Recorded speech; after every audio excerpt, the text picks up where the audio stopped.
Sometimes low birth weight can indicate the newborn may have chlamydia. Vaginal delivery from the mom through the infected cervix, you pass on to the infant, but with cesarean it's rare. It's about 50 to 75% that you pass on the infection.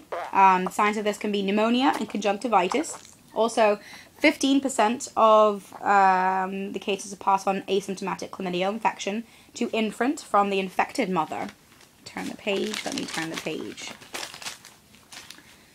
Chlamydia is present in the rectum, the vagina, and if it's in children without any prior sexual activity, it's normally a sign of sexual abuse. There is a co-infection that has been reported with gonorrhea. Chlamydia is most prevalent in adolescents. Specimen collection and culture methods are different in different labs, so it's hard to compare. The antigen detection tests are good for screening tests in high prevalence populations for symptomatic patients, but the culture tests are better for suspected sexual abuse. However, it's now better with the DNA tests, obviously.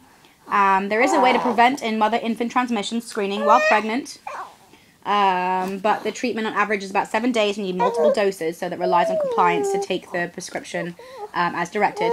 And even with the treatment while pregnant, only 85% to 90% are effective, so it's not 100%. So the next paper is about comparing all types of testing for chlamydial infection. Is this fun for you? Are you having fun?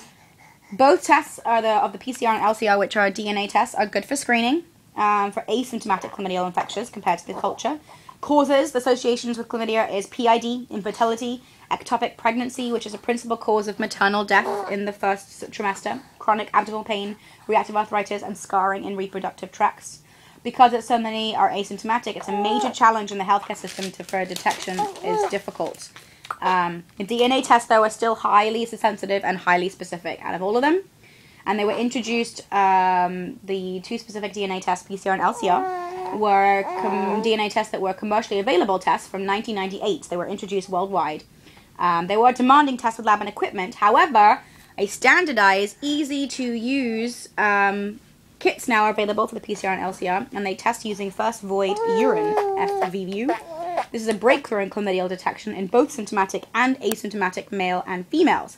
So this article compares DNA tests to culture tests, and testing uses urine samples versus swab specimens and fresh versus frozen urine.